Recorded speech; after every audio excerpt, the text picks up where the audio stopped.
নমস্কার বন্ধুরা, মনার রান্নাঘরে আপনাদের সকলকে স্বাগত জানাই। আজকে আমি বানাবো ডিমের কারি। এই ডিমের কারিটা ভাত, রুটি, পরোটা, লুচি সব কিছুর সঙ্গে খেতে দারুণ লাগে। ডিমের কারিটা বানানোর জন্য এখানে আমি 8টা ডিম নিয়েছি। ডিমগুলো আমি সেদ্ধ করে নিয়েছি। সেদ্ধ করে খোসা ছাড়িয়ে ভালো করে ধুয়ে পরিষ্কার করে নিয়েছি। আমি একটা ছুরি দিয়ে ডিমের গাগুলোকে এরকম করে কেটে দেব। প্রত্যেকটা ডিম এরকম করে কেটে দেব, তাহলে ডিমের মধ্যে মশলাগুলো ঢুকবে, ডিমগুলো খেতে ভালো লাগবে। এখানে ডিমের মধ্যে আমি হলুদ গুঁড়ো দিলাম, লবণ দিয়ে দিলাম আর গুঁড়ো লঙ্কা দিয়ে দেব অল্প করে।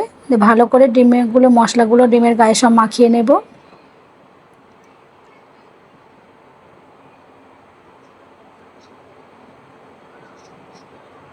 সব ভালো করে মেখে নিয়েছি।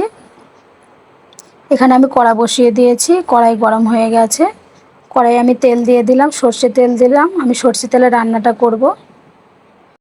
এখানে আমি ডিমগুলো দিয়ে দেব। ডিমগুলো দিয়ে আমি ডিমগুলো ভেজে নেব।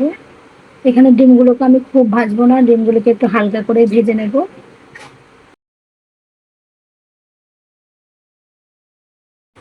ডিমগুলো এখানে আমি ভেজে নিয়েছি, ডিমগুলো তুলে নেব।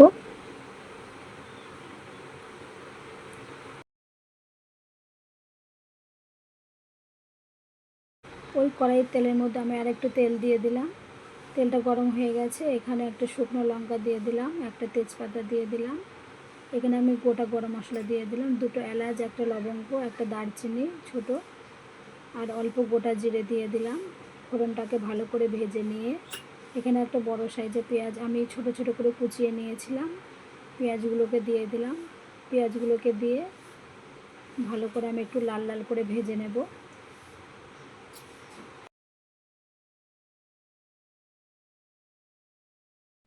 পেঁয়াজগুলোকে এখানে আমি লাল লাল করে একটু ভেজে নিয়েছি। এখানে আমি 1/2 চামচ আদা রসুন বাটা দিয়ে দিলাম, 1/2 চামচ মতো কাঁচা লঙ্কা বাটা দিয়ে দিলাম।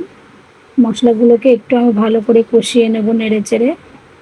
আদা রসুনের গন্ধটা যাতে চলে যায়, 2 মিনিট মতো ভালো করে নেড়ে চেড়ে কষিয়ে নেব। এখানে আমি অল্প জল দিয়ে দিলাম, গুঁড়ো মশলাগুলো দেব।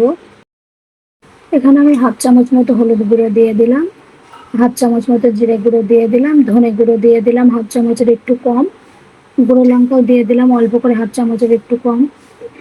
সব একসাথে মশলাগুলো আমি ভালো করে কষিয়ে নেব নেড়ে চেড়ে। এখানে মশলাটাকে আমি যত ভালো করে কষিয়ে নেব, রেসিপিটা খেতে তত ভালো লাগবে। এখানে আমি স্বাদ মতো লবণ দিয়ে দিলাম। লবণটা দিয়ে একটু নেড়ে চেড়ে ভালো করে কষিয়ে নেব সব একসাথে।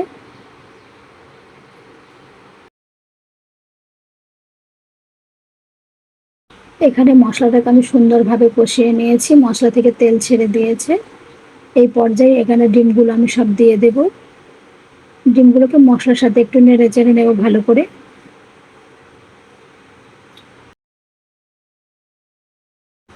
এখানে আমি একটা ছোট টমেটো পেস্ট করে নিয়েছিলাম, টমেটো বাটাটা দিয়ে দিলাম।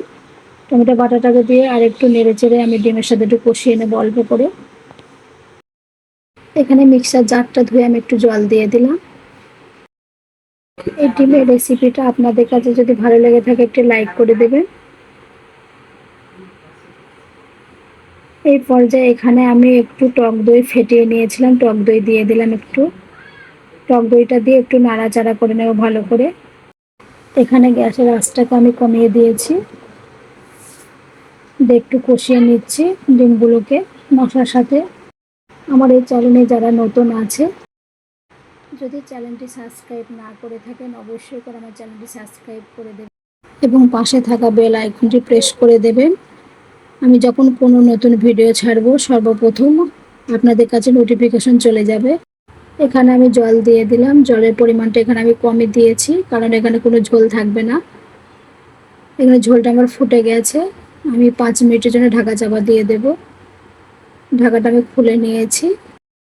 এখানে রান্নাটা আমার হয়ে গেছে।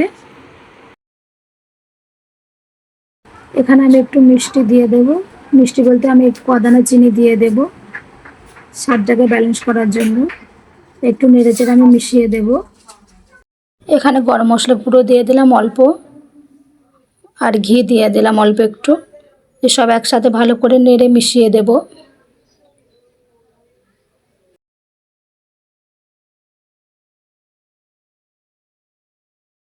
এখানে আমি একটু জাল করে গ্যাসটাকে আমি অফ করে দেব। গ্যাসটাকে এখানে আমি অফ করে দিয়েছি। আমার ভিডিওটি শেষ পর্যন্ত দেখার জন্য আপনাদের সকলকে অসংখ্য ধন্যবাদ জানাই।